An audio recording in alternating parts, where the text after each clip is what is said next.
Hey folks, it's Dr. Cole. I wanted to make a video today because I've had some patients recently that have approached me and asked me my opinion of Jillian Michaels, the television star who was part of the Biggest Loser television program, coming out really kind of denouncing a ketogenic lifestyle, ketogenic dieting. And I wanted to address this because I think she's off base, maybe not quite understanding the way a lot of us utilize ketosis in our practices, and in the process I think she's scaring people off needlessly. One of her contentions is that people are going to be wind up deficient. They're not going to be getting the nutrients they need by following a ketogenic diet. Not really sure why she's suggesting that when on a ketogenic diet you're able to eat fairly large quantities of vegetables, right? The most nutrient dense, lowest calorie, highest fiber type foods on the planet, vegetables, and certainly you're not going to be deficient if you're eating a lot of vegetables in your diet. So not really sure why she's suggesting that would be the case, but beyond that, this idea also that you don't need, that there are people out there, or everybody really would just be able to lose weight just by following what she would consider to be more of a balanced diet, cutting back on calories. And that's the way they ran their show. But I think interestingly, one of the reasons why we probably do not see a reunion show with those folks is because in the long run, losing fat that way has been proven time after time.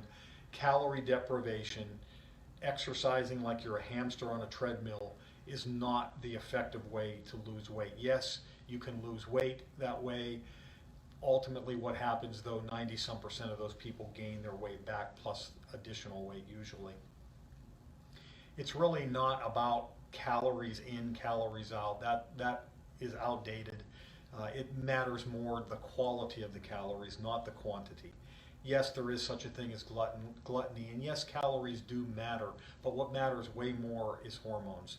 Hormones are how your body even looks at calories. And what we see today, and so many of you listen to me right now could probably testify, there are millions and millions of American women and more men that cannot lose weight no matter what they do.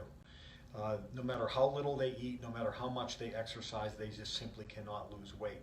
Jillian Michaels' recommendation for those people is going to be an act of futility. I've seen it in my practice time after time.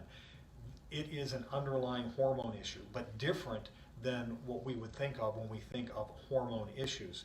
What's really happening is the inability of their fat-burning hormones to do their job. They have, in essence, lost the ability to burn fat. They have become stuck in what we call sugar-burning mode. Maybe part of it is the fact that from the time we are knee-high to a grasshopper, the old food pyramid, when I grew up, was recommending 6 to 11 servings of grains per day, right? Your rice and your pasta and your breads and your cereals. Can you imagine that? That was the general recommendation.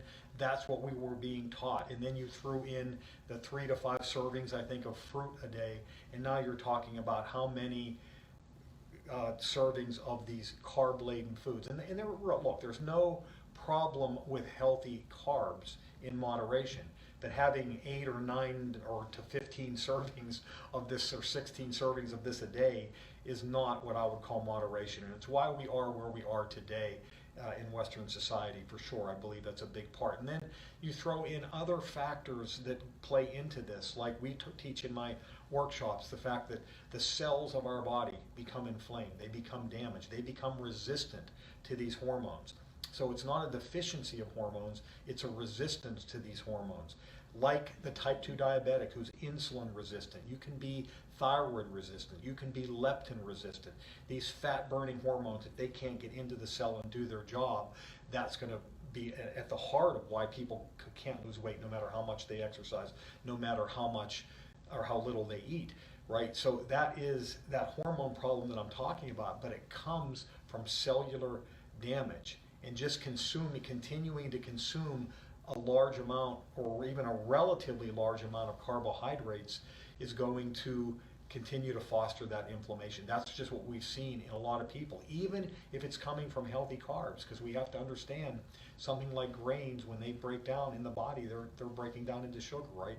So if you have sugar is one of the major reasons why we're chronically inflamed for a period of time, there are going to be a lot of people that need to get away from those carbohydrates. And this is where the ketogenic lifestyle can really be advantageous.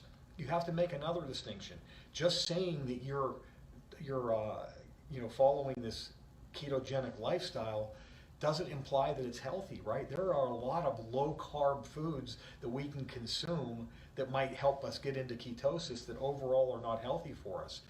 The Atkins diet from years past, that was not a healthy existence in a lot of cases for people. They were only consumed about keeping their carbohydrates down to next to nothing to get into ketosis. Well, my son Will Cole, Dr. Will Cole, has written a book called Ketotarian, and I'm not pushing it here. I'm just telling you that there is a healthy way that you can follow a ketogenic lifestyle to get into ketosis. His book describes this largely plant-based ketogenic lifestyle with the addition of healthy, clean animal proteins. And that distinction in and of itself is just gigantic too when we're talking about health in general. And that's the ultimate purpose that we endeavor with our practice here is, we want to get these people that are stuck. Maybe they are sugar burners. Maybe they have lost the ability to tap into their fat stores. We've got to turn that around from a hormone perspective. And to do that, there's really nothing that I've seen that is more powerful than getting that person into ketosis, right? Getting them keto adapted and just really reteaching their body how to utilize fat for energy. And I would also make this distinction. I want you to understand the way we do things is we don't keep people in ketosis all of the time. We will incorporate what we call diet variation, where we move them in and out of this keto adaptation from ketosis back to what you would consider to be more of a higher carb, maybe 100 grams, 150 grams maybe for some guys.